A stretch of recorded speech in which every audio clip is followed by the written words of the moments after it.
बैठी थी मैं, अचानक देखा कल मुझे बालू ना जाने कहाँ जा रहा है। ला ला ला ला ला ला ला ला ला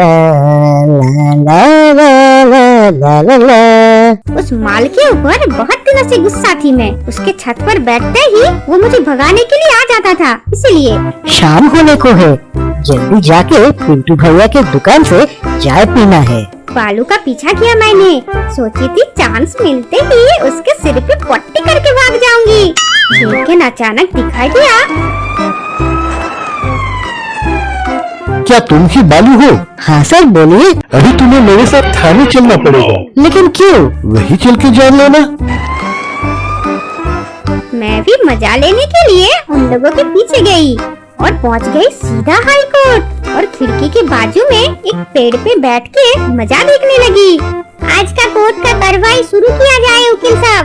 माय लॉर्ड, बालू नाम की ये लड़का अपने फेसबुक पोस्ट पे लिखा है कि हमारा मिनिस्टर इडियट है। क्या रे बालू, तेरी इतनी हिम्मत? नहीं हुजूर, हमारे मिनिस्टर को नहीं, मैंने तो दूसरी जगह के मिनिस्टर को इडियट बोला था। फिर झूठ बोल रहा है। क्या सोचा है तूने कि ये अदालत को पता नहीं है कहाँ का कौन सा मिनिस्टर इडियट है? निकली थी बालू के सिर पे पट्टी करने के लिए, लेकिन जज के डर से शायद बालू भी पैंट में पट्टी कर दिया था, पता है। दिवाली आने को तब भी कुछ दिन बाकी था। सुबह डोरा केक और कॉफी लेके किताब पढ़ रहा था मैं, तभी बाजू वाले कमरे से डुग्गू डुग्गू की बातें सुनाई दिया मुझे। डुग्गू, इस बार जो नए बाइक खरीदा तुमने, उसका सवारी तो नहीं कराया मुझे घुमाने ले चलोगे आज? ठीक है बुग्गू बाबू, जल्दी रेडी हो जाओ, फिर घुमाने ले जाता हूँ मैं। याहू!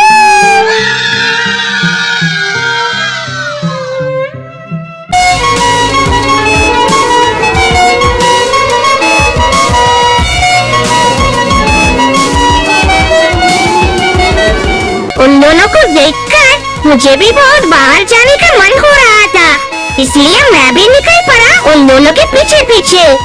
लेकिन अचानक एक ट्रैफिक पुलिस ने रास्ता रोक लिया दोनों का। अरे रुक रुक, कहाँ भाग रहा है?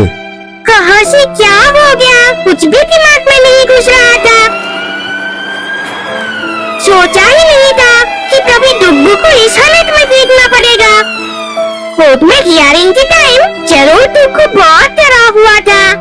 सरकारी वकील को सुनवाई शुरू करने के लिए ऑर्डर किया जा रहा है। तब भी नजर गया अदालत के बेंच पर बैठी हुई डुग्गू की तरफ। बेचारी आंसू रोक ही नहीं पा रही थी। माय लॉर्ड, डुग्गू नाम के ये शख्स on duty traffic police officer के पॉकेट में जलता हुआ माचिस डाल दिया था। ऑन ड्यूटी पुलिस को घायल करने की कोशिश के जुर्म में इस मुजरिम को कड़ी से कड़ी सजा सुनाया जाए। क्या बोल रहे हो डुग्गू, ऐसा क्यों किया तुमने?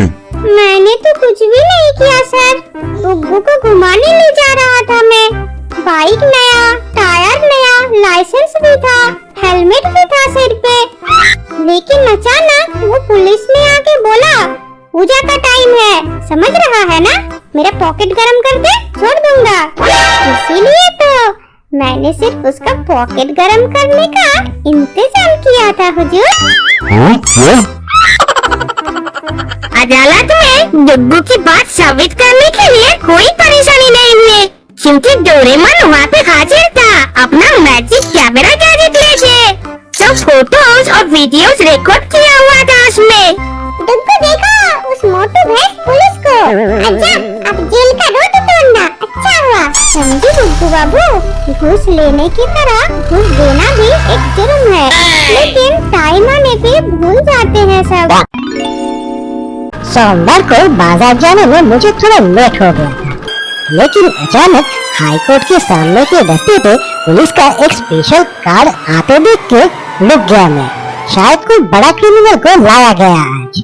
केस क्या है देखने के लिए मैं भी घुस गया कोर्ट में। आज का कोर्ट का कार्रवाई शुरू किया जाए। जज साहब, आज शहर का सबसे बड़ा शॉपिंग मॉल से अज्ञात परिचय इस व्यक्ति को गिरफ्तार किया पुलिस ने। क्या नाम है तुम्हारा? मैं निर्दोष हूँ सर। मतलब? मैंने एफिडेविट करके मेरा नाम चेंज कर लिया है सर, अब मैं निर्दोष हूँ। ओह अच्छा, मैं कोर्ट से अपील करता हूँ इस व्यक्ति को निर्दोष नाम से नोट किया जाए। थैंक यू सर, तो अब मैं घर जाऊँ? कितना हिम्मत सोचो, एक बार कटघरे में खड़ा होके भी मजाक कर रहा था। मजाक चल रहा है क्या? ठीक से बोल, तेरा पहला का असली नाम क्या था? बालू सर। अच्छा बालू, तुम्हें पुलिस ने क्यों पकड़ा है? मैं थोड़ा जल्दी शॉपिंग करने पहुंच गया था सर, इसलिए। ऐसा क्या? जल्दी शॉपिंग करने जाना तो कोई गुनाह नहीं है, जरूर पुलिस से कोई गलती हुई है। एक बात बताओ बालू, तुम कितनी जल्दी शॉपिंग करने के लिए पहुंचे थे? शॉपिंग मॉल खोलने से पहले सर। न जाने किसे पता होगा कि वो माल चोर था या पागल।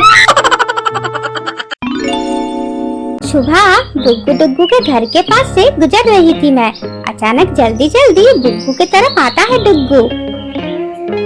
पता है बुग्गू बाबू, हमारा जो जमीन जबरदखल हो गया है, उस केस का सुनवाई ठीक हुआ है। कल सुबह अगर निकल पड़ूं तो शहर में मजिस्ट्रेट के ऑफिस में ठीक टाइम से पहुंच जाऊंगा। मैं कोर्ट मैंने कभी नहीं देखी, इसलिए सोची कि एक बार घूम के आती हूँ। क्या होगा देखने के लिए अगले दिन सुबह डुग्गू का पीछा लिया मैंने। बाप रे, कितना बड़ा ऑफिस है। मिस्टर डुग्गू, आपका केस का सुनवाई का टाइम हो गया है। कहाँ है आपका वकील? मैं बहुत गरीब हूँ सर, वकील कहाँ से लाऊं? बिना वकील सुनवाई कैसे होगी? बाहर जाइए, देखिए ऐसे बहुत वकील मिलेंगे जो 100 रुपए में पेश हो जाते हैं। क्या मुसीबत है। मैंने देखी कि तब भी डुग्गू को कोई वकील नहीं मिला। अब मैं क्या करूं? क्या हुआ? कहाँ है आपका वकील? सर, बाहर के वकीलों ने कहा कि 100 रुपए में पेश होने वाले सारे वकील अब मजिस्ट्रेट बन गए हैं। कितनी शर्म की बात है, मजिस्ट्रेट के मुंह में चूना लग गया। डुग्गू से ही ऐसा हो सकता है ना? उस बार बुग्गू डुग्गू के बीच में झगड़ा कुछ ज्यादा ही बढ़ गया था। किसी भी तरह से मैं रोक नहीं पा रहा था दोनों को। क्या रे डुग्गू, ये सब क्या सुन रही हूँ? नहीं गुटको, बुग्गू की तरफदारी मत करना तू। वो खुद ही डिवोर्स केस किया है, मैं भी उसको कोर्ट में ही देख लूंगा। सब कुछ हाथ से बाहर जा रहा था, बहुत दुखी था मैं। आज कल मैं डुग्गू को सबक सिखा के रहूंगी। ज्यादा चर्बी चढ़ गया था ना उसको। सुनवाई के दिन सुबह में पहुंच गया अदालत, बहुत नर्वस था मैं। अब मिस्टर डुग्गू और मिसेस बुग्गू की डिवोर्स का केस का हियरिंग शुरू होगा। अदालत आप दोनों का बात सुनना चाहता है। इस बदमाश डुग्गू ने मेरा पूरा जिंदगी बर्बाद कर दिया। जब देखो ये खाऊंगा वो खाऊंगा बोल के ऑर्डर करता रहता है मुझको। झूठ मत बोल मुटकी, मैंने कब ऑर्डर किया तुझको? तो चुप कर, क्या बोली तूने? ऑर्डर, शांत हो जाइए आप दोनों। दुनिया के कौन से कानून में है कि सिर्फ पत्नी को ही खाना बना के अपने पति को खिलाना पड़ेगा? माय लॉर्ड, ये तो सारा दुनिया का कानून है कि कैदियों का खाने का इंतजाम सरकार को ही करना पड़ता है। आप दोनों का बयान सुनने के बाद ये अदालत मिस्टर डुग्गू को दोषी पाता है और उनको मिसेस बुग्गू की सरकार के अधीन उम्र कैद की सजा सुनाता है।